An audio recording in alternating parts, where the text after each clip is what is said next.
欢迎来到人生有道，岁月如歌，道在其中，一起感悟人生。弘一法师曾说，同情是一种情感的投射，但我们不能沉溺其中。在生活中，我们常常对身边的人抱有同情之心，尤其是亲近之人。当他们遭遇困境时，我们试图分担他们的痛苦，希望自己的关怀能带给他们力量。然而，过度的同情不仅可能让自己深陷其中，甚至会无意间加重对方的依赖，使彼此的生活都受到影响。因此，我们需要在理解与关怀之间找到适当的平衡，既给予他人温暖，也守护自己的内心世界。同情的界限，善意的边界。同情本是一种美好的情感，它源自人类的共情能力，让我们能感知他人的痛苦，并愿意伸出援手。然而，当这种同情超越了合理的界限，便可能带来意想不到的后果。首先，过度的同情可能会导致自我消耗。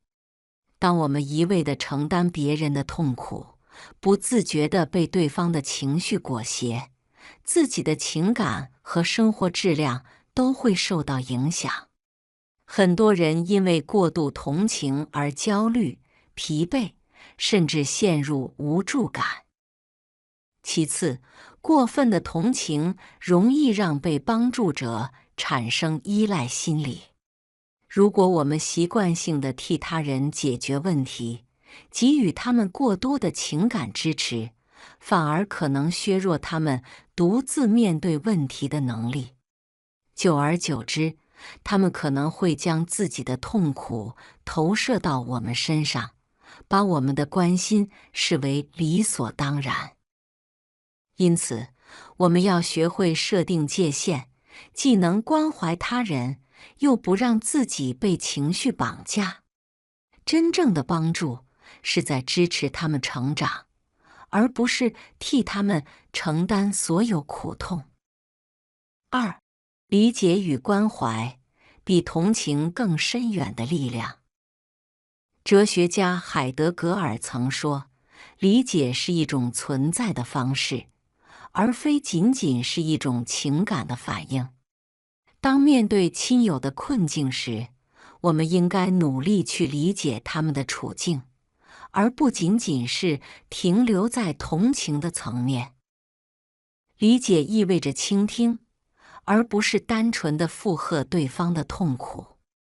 当朋友诉说苦闷时，我们不必急于给予情感上的认同，而是可以通过耐心倾听，帮助他们厘清问题的本质。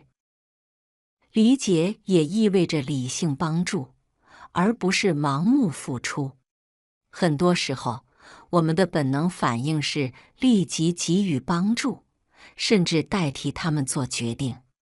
但真正有益的支持是鼓励对方自己寻找解决方案，而不是成为他们的情感寄托。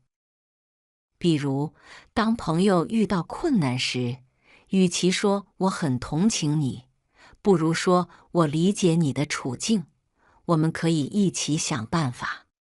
这种方式不仅能让对方感受到被关怀，也能引导他们主动面对问题，而不是沉溺于消极情绪中。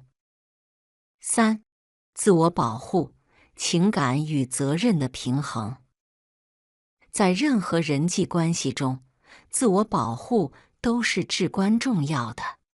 弘一法师强调，过度同情容易让我们背负不必要的责任，久而久之，我们的情感负荷会越来越重，最终影响到自己的身心健康。学会设定情感边界，并不是冷漠无情，而是一种智慧的选择。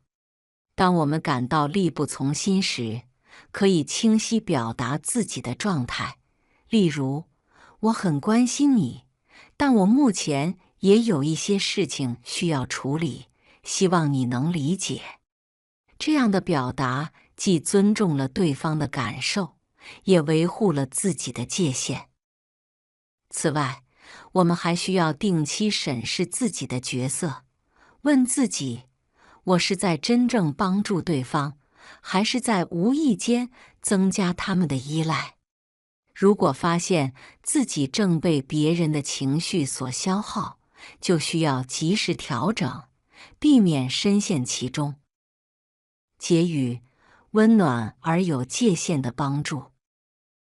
弘一法师的智慧提醒我们，真正的关怀不是无条件的情感投入，而是理性与温暖并存的支持。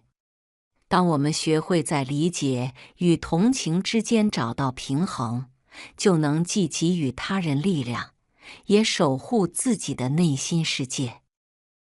在人际交往中，我们要像一座蓄水池，既能给予清澈的水源，也要保持自身的稳定与丰盈。唯有如此，我们才能真正成为有能力帮助他人的人，同时拥有宁静而充实的人生。